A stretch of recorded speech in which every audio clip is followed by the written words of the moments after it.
Hey guys and gals, this is Derpy Dash DJ Blaziken here. And yes, we're on PC Park Picker. Why? Well, because I want to show to um a few people, or most of my audience anyways, that still is gaming on console, but wants to get into PC.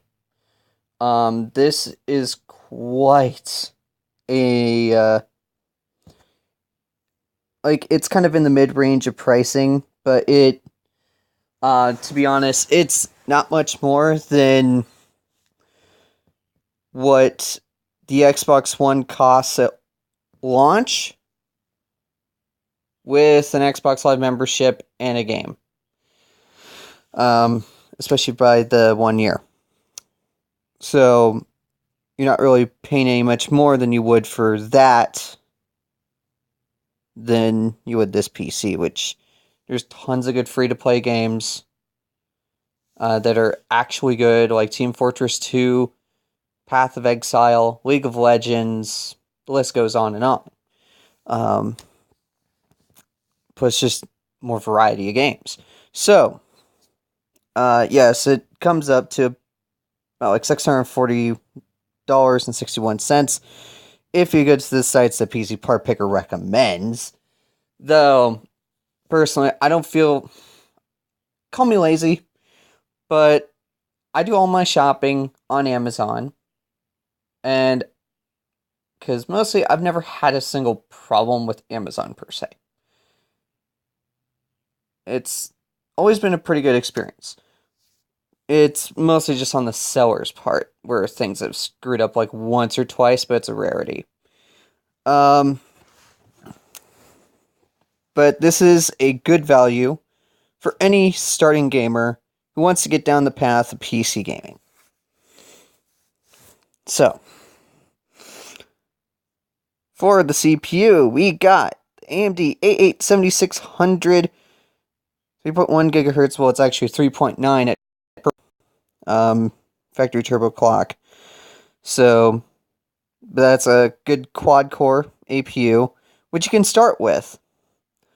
And NCIX is selling it for $70. That's actually quite a freaking deal versus 83 I bought it a few months ago.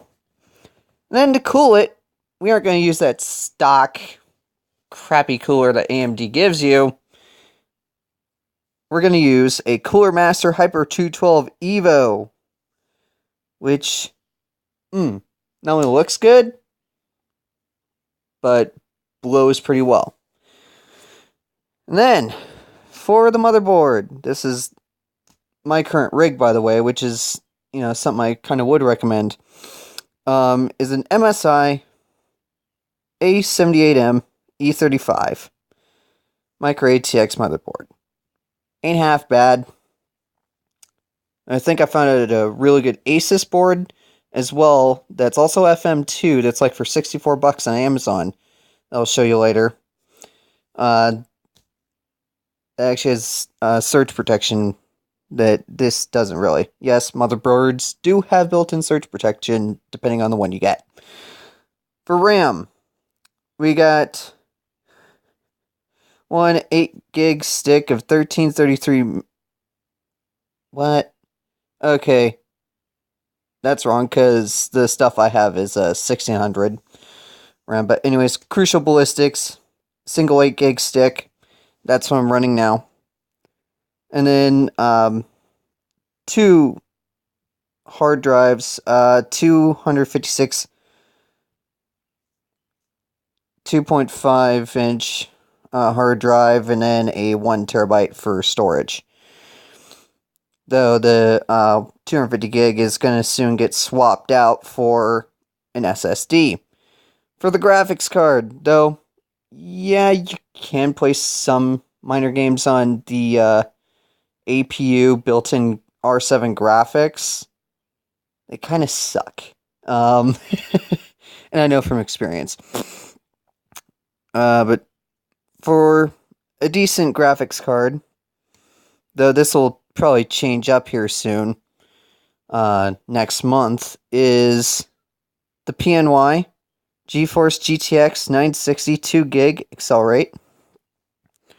For the case, it's all packed into a sweet ASA Helios 910 ATX mid tower, which has multiple fans and is freaking excellent. The only downside to it is it only has USB 2, no USB 3, but that will be remedied soon by the Enermax Mighty Charger card reader EC501. For the power supply, we got a 600 watt 80 plus certified power supply by EVGA, which is more than enough to run my system with overclock on the graphics card. For a disk drive, which I'm going to be putting in soon, is a Blu-ray DVD writer. I mean, it's not necessary. You can take that out and shave $40 off your build. But, you know, go with whatever you want. Especially if you want, you know, some multimedia functionality in your PC, which you can play anything, especially if you got a media player such as XBMC/Kodi or VLC. Those are the two major ones that will play Blu-ray and pretty much any audio and video file you want to throw at it. MKVs, AVIs, MP4, FLAC, MP3 Wave. It plays everything. And then for the OS, we're going with Windows 10 Home. I don't really see the difference too much in between Home and Professional, really, as a basic user. So, if you aren't doing server shit, you don't really need anything beyond Home Edition. Plus, it's cheaper. And according to this site, Outlet PC, you could get it for like $83.89, or get a key off Kingwin for like $20, or G2A for like $50, which is far less than about the $200 that Microsoft is going to charge you out the gate. So,